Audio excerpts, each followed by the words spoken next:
রক্তাক্ত লাশ দেখে মাটিতে গড়াচ্ছেন নিহতের দাদা। কমার্স কলেজের ছাত্র জুবায়ের হাসান রাফি।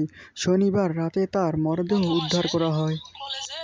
স্বজনরা জানায়, সহপাঠীর সাথে ঝগড়া বাঁধায় সহপাঠীরাই হত্যা করেছে রাফিকে।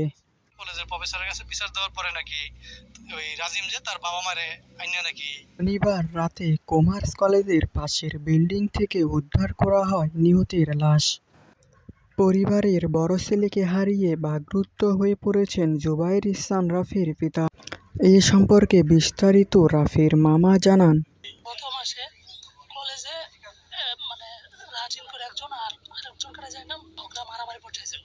তো ভাগিনে তো ক্লাস ক্যাপ্টেন হিসাবে সে ফিরাইতে চাইছিল। তখন তার উপরে চরম আসে। তখন থেকে নাকি ওই ছেলে তার প্রতি ক্ষিপ্ত এবং রাগান্বিত ছিল। ওর পর থেকেই ভাগিনা যখনই বাইরে যায়, কোথায় বিষ পরে না পরে সে খেয়াল করতো, ফলো করতো। জুবায়ের হাসান রাফির পিতা বলেন, প্রফেসরের কাছে বিচার দেওয়ার পরে নাকি ওই রাজিম যে তার বাবা মারে আইনা নাকি বিচার করছে। বিচার করার পর থেকেই আমার ছেলের প্রতি তারা ক্ষিপ্ত ছিল।